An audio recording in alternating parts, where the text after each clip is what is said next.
Hello friends, welcome back to my YouTube channel concept nursing classes. आज की class में SCPGI nursing officer के लिए प्रैक्टिस टेस्ट सॉल्व करने वाले हैं। ये प्रैक्टिस टेस्ट यूपी UMS सफाई में पूछा गया क्वेश्चन पेपर है। देखते हैं question number 1। To deliver the high quality care in a tertiary hospital the man power required is a team of doctors and staff nurse and pharmacist, an interprofessional team of doctors, nurse, pharmacists, occupational therapists, and social workers, nursing administrator and staff nurse। देखिए, जो tertiary hospital होता है उसमें high quality care देनी होती है patient को। तो इस प्रकार से इसमें जो मैन पावर की जो आवश्यकता होती है वो होती है इंटर प्रोफेशनल टीम होनी चाहिए, डॉक्टर की, नर्स की, फार्मासिस्ट की, ऑक्यूपेशनल थेरेपिस्ट की और सोशल वर्कर की, जिससे कि पेशेंट को एक अच्छी से अच्छी मेडिकल केयर प्रोवाइड कराया जा सके। इसलिए इसका करेक्ट ऑप्शन है ऑप्शन सी। नेक्स्ट क्वेश्चन देखते हैं। द रीजन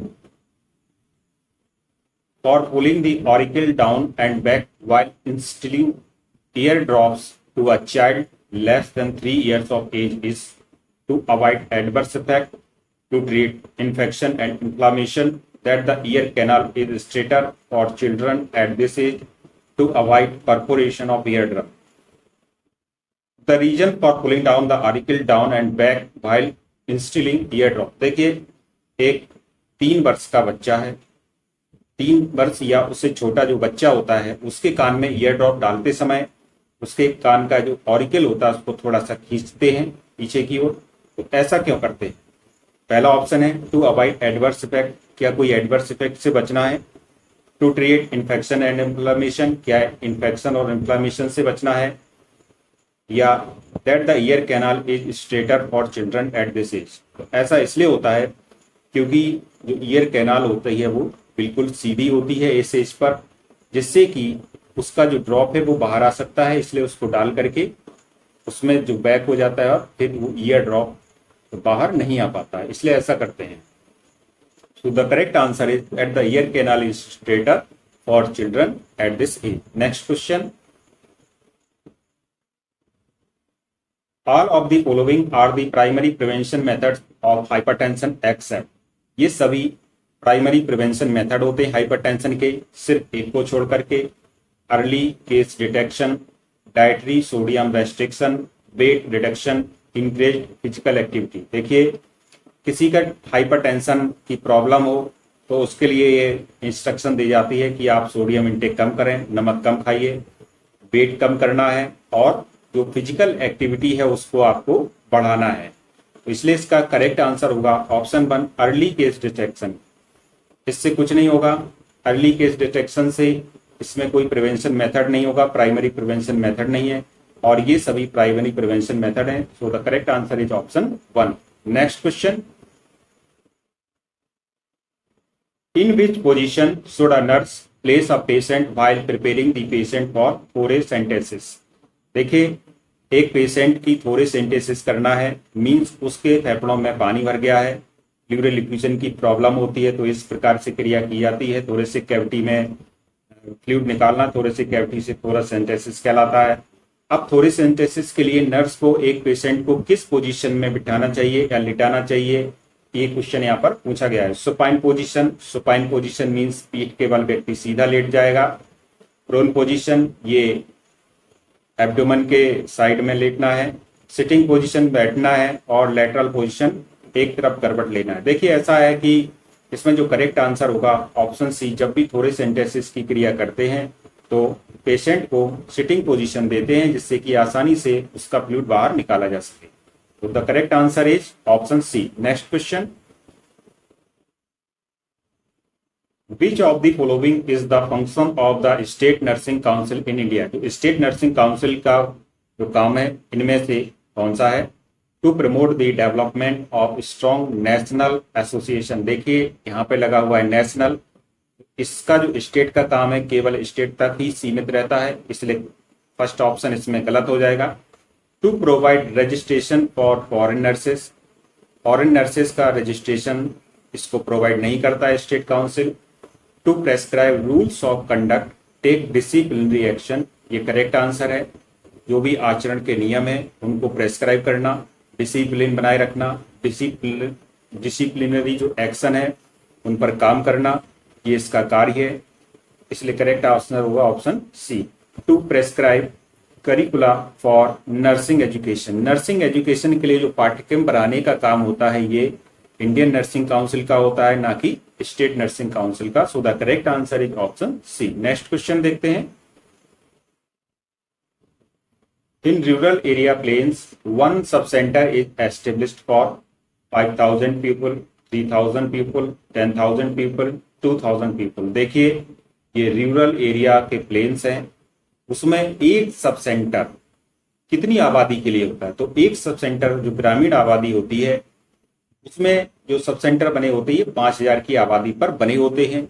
और यही आपको यदि माउंटेन रीजन के लिए पूछा जाए तो माउंटेन के लिए, जैसे कि उत्तराखंड स्टेट है, हिमाचल प्रदेश है, तो इसके लिए जो एक सब सेंटर की आबादी होती है वो 3,000 होती है। यदि यहाँ पर माउंटेन का पूछा गया, क्योंकि आप प्लेन्स के बारे में पूछा गया है, इसलिए करेक्ट आंसर होगा ऑप्शन ए, 5,000। नेक्स्ट क्वेश्चन देखते हैं। Client acts on admission to hospital with severe pain, has a decreased blood pressure. What is the rationale for the decreased blood pressure? Option A, increased cardiac output, vasoconstriction of the arterioles, high metabolic rate, vasodilation of the arteries। देखिए एक client है जिसको hospital में severe pain के लिए admit किया गया था, हैज डिक्रीज ब्लड प्रेशर, उसका बीपी भी डिक्रीज हो चुका है। What is the rational for the decreased blood pressure? तो इसका जो रेशनल होगा वो क्या होगा? इसका करेक्ट आंसर देखते हैं, ऑप्शन डी इसका करेक्ट आंसर होगा, वैसोडाइलेशन ऑफ आर्टेरियल्स। देखिए तो जो मेन इसमें प्रॉब्लम होगी कि बीपी किसी भी पेशेंट का डाउन हो रहा हो, तो बीपी रेशनल मीन्स होता है मूल कारण। तो बीपी डाउन का मूल कारण यही हो सकता है कि जो आर्टरीज हैं वो उनमें क्या होना चाहिए, क्या हो गया है, उनमें डायलेशन हो गया है, जिसके कारण बीपी स्लो हो गया है, बीपी लो हो गया है। So the correct answer is option B. Next question देखते हैं। Which of the following is not a type of blood cell? Leucocyte, platelets, plasma, erythrocytes. देखिए इसमें से आपको बताना है कि कौन सी एक ब्लड सेल नहीं है। हम लोग अच्छी तरह से जानते हैं कि ब्लड के दो पार्ट्स होते हैं, प्लाज्मा और सीरम। प्लाज्मा और सेल्स। अब प्लाज्मा जो इसमें होता है ये 55% पार्ट है और ये सेल्स होती है 45% होती है। प्लाज्मा एक लिक्विड पोर्शन है और सेल्स इसकी सॉलिड पोर्शन होती हैं। सेल्स तीन प्रकार की होती हैं, आरबीसी जिनको इरिथ्रोसाइट्स कहते हैं, डब्ल्यूबीसी जिनको ल्यूकोसाइट्स कहते हैं, और प्लेटलेट्स जिनको थ्रोम्बोसाइट्स कहते हैं। So the correct answer is option C. ये एक प्रकार का ब्लड सेल नहीं है, ये ब्लड में पाए जाने वाला लिक्विड है जो कि 55% मात्रा में पाया जाता है। So the correct answer is option C. Next question. The drug of choice for chemoprophylaxis of cholera is streptomycin, amoxicillin, paracetamol, tetracycline. Chemoprophylaxis of cholera की जो ड्रग ऑफ चॉइस है वो क्या है? इसका करेक्ट आंसर होगा ऑप्शन डी, टेट्रासाइक्लिन्स।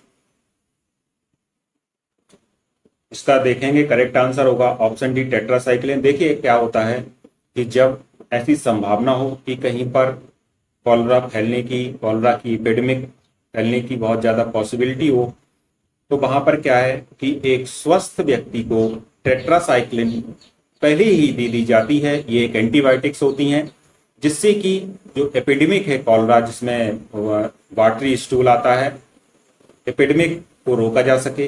तो कीमोप्रोफाइलैक्सिस का मतलब होता है कि किसी की रोकथाम के लिए, किसी रोग की रोकथाम के लिए किसी ड्रग को पहले ही देना। तो टेट्रासाइक्लिन को पहले ही दिया जाता है। बाकी स्ट्रेप्टोमाइसिन हुआ, एमॉक्सिलिन हुआ, पैरासीटामोल एंटीबायोटिक्स ग्रुप में नहीं आता है। एमॉक्सिलिन इसमें ये काम नहीं कर सकता है, रोकथाम नहीं कर सकता है कॉलरा की, और ना ही स्ट्रेप्टोमाइसिन कर सकता है। So the correct answer is option D, tetracycline. Next question.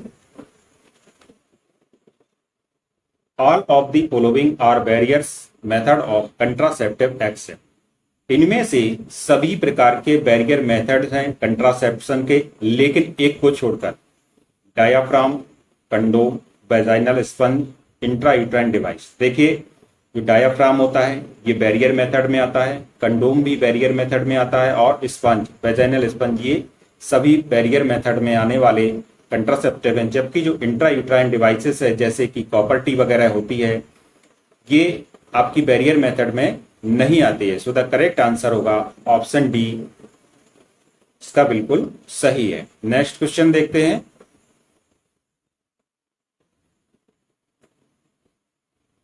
Which movement add in the worth of after coming head of breech? Extension, rotation, deflection, flexion. Which movement add in worth of after coming head of breech? देखिए, breach position में head के बाद जो movement का main birth के बाद जो movement होगा उसका क्या होगा, उसमें कौन सहायक होगा, ये देखते हैं। इसमें जो सहायक होता है वो होता है फ्लेक्शन। इसके बारे में और भी कुछ समझेंगे अभी। देखिए, यहाँ पर जो फ्लेक्शन शब्द दिया गया, फ्लेक्शन का अर्थ होता है कि जो बॉडी पार्ट्स हैं और बॉडी पार्ट्स के बीच का जो एंगल है वो घट रहा है, एंगल का घटना होता है फ्लेक्शन। तो इस कंडीशन में फ्लेक्शन की पोजीशन, फ्लेक्शन मूवमेंट इसमें ऐड करती है, सहायता करती है। नेक्स्ट क्वेश्चन देखते हैं। The nurse reviews the lab reports of a patient with schizophrenia who is taking clozapine 25 mg QD. His report shows a WBC count of 1500 per mcl. Based on the findings, which of the following orders should the nurse expect from the psychiatrist? Option 1 देखते हैं। देखिए, एक nurse review करती है एक lab report को जिसको schizophrenia की प्रॉब्लम है और उसको क्लोजापिन 25 mg QD ये टैबलेट चल रही है। तो इस कंडीशन में, और उसका जो WBC काउंट है ये 1500 पर mcl है। तो इसकी देखते हुए नर्स एक साइकेट्रिस्ट से क्या एक्सपेक्ट करेगी? Option 1, discontinue clozapine, continue with the same dose of clozapine, increase the dose of clozapine, decrease the dose of clozapine. So the correct answer is option A, discontinue clozapine. इस condition में जब WBC count जो है बढ़ गया हो, 1500 पर mcl हो गया हो, तो इस कंडीशन में वह जो ये अपेक्षा करेगी साइकेट्रिस्ट से कि इसको क्लोजापिन को डिसकंटिन्यू कर दिया जाए। इसलिए सो the correct answer is option A. तो इस प्रकार से हम देखते हैं, ये जो क्लोजापिन टैबलेट है, इसको क्लोजापिन टैबलेट को सीवियर सीजोफ्रेनिया की कंडीशन में दिया जाता है। जब ऐसा सीजोफ्रेनिया अन्य दवाओं से ठीक ना हो तो इस क्लोजापिन को डॉक्टर प्रेस्क्राइब करते हैं। जो मेन इसका साइड इफेक्ट है वो यहाँ पर देख रहे हैं कि इसका जो WBC काउंट है, जिस पेशेंट को ये क्लोजापिन की टैबलेट चलाई जा रही थी, इस पेशेंट में 1500 ये WBC रह गई है, क्योंकि WBC की जो नॉर्मल काउंट होती है वो होती है 4000 से 11000 पर mcl। तो इस प्रकार से हम देखते हैं कि जब WBC काउंट बहुत कम हो जाएगा तो व्यक्ति की इम्यून पावर, इम्यून सिस्टम कम हो जाएगा और वो किसी भी प्रकार के इन्फेक्शन से आसानी से इन्फेक्टेड हो सकता है। इसलिए यह अपेक्षा की जाती है कि ऐसे पेशेंट की क्लोजापिन बंद कर दी जाए। नेक्स्ट क्वेश्चन पर चलते हैं। In which type of measurement can the attributes be ranked, ordered? Ratio, ordinal, nominal, interval. देखिए, इसमें क्या होता है, in which type of measurement, किस प्रकार के मेजरमेंट में can the attributes be rank order, rank order के हिसाब से एक क्रम में रखा जाता है। तो यहां पर देखते हैं इसका जो मेजरमेंट होगा तो किस प्रकार के माप में विशेषताओं को रैंक के क्रम में रखा जाता है। तो करेक्ट आंसर होगा ऑप्शन 1, ऑर्डिनल मीन साधारण। रेशियो में नहीं रखेंगे, नाम मात्र होगा नॉमिनल, और इंटरवल मीन्स अंतराल होगा। ये ऑर्डिनल मीन्स होगा एक सामान्य साधारण प्रकार के माप में विशेषताओं को, जो भी एट्रीब्यूट्स है उनको एक क्रम में रखेंगे। नेक्स्ट क्वेश्चन पर चलते हैं। A hospital utilizes many rubber goods such as hot water bags, gloves, etc. Care of rubber goods increases durability. Rubber goods are stored without folding repeatedly to option A. Prevent cracks in the rubber goods. Prevent from melting due to heat. Reduce the occupying space. Prevent from infections. So the correct answer is option A. Prevent cracks in the rubber goods. देखिए यहां पर देखते हैं जो correct answer होगा prevent cracks in the rubber goods. ऐसा क्यों होता है? क्योंकि अस्पताल में बहुत सी ऐसी सामग्रियां होती हैं जो रबड़ की बनी हुई होती हैं, उनको बिना फोल्डिंग किए ही हम लोग स्टोर कर देते हैं। ऐसा इसलिए होता है क्योंकि बार बार फोल्डिंग से उनमें क्रैक्स आ सकते हैं, उनमें दरारें पड़ सकती हैं, जिस कारण से उनको प्रिवेंट क्रैक्स से बचाने के लिए उनको बिना मोड़े ही, बिना फोल्ड किए ही हम लोग उसको स्टोर करते हैं। सो द करेक्ट आंसर होगा option A, prevent cracks in the rubber goods. Next question देखते हैं। Increase serum chloride levels are seen in all the following except renal tubular acidosis, severe diarrhoea, water intoxication, Cushing syndrome. देखिए यहां पर हो क्या रहा है कि सीरम क्लोराइड का लेवल जो है बढ़ रहा है। ये किस में देखा गया है? आर सीन इन, ये सभी में देखा जाता है सिर्फ एक को छोड़कर। तो यहां पर जब हम देखेंगे आरटीए डिजीज है, सीवियर डायरिया है और कुशिंग सिंड्रोम है, इन तीनों में जो सोडियम क्लोराइड लेवल है ये बहुत ज्यादा बढ़ जाता है। जबकि वाटर इंटॉक्सिकेशन एक ऐसी समस्या है जिसमें ज्यादा पानी के कारण इलेक्ट्रोलाइट का जो संतुलन होता है, इलेक्ट्रोलाइट का जो बैलेंस होता है बॉडी में, वो इलेक्ट्रोलाइट का बैलेंस डिस्टर्ब हो जाता है, जिसके कारण से सोडियम क्लोराइड लेवल बहुत डाउन हो सकता है। ये इससे कोई सीवियर प्रॉब्लम भी क्रिएट हो सकती है, हल्की फुल्की समस्या भी क्रिएट हो सकती है।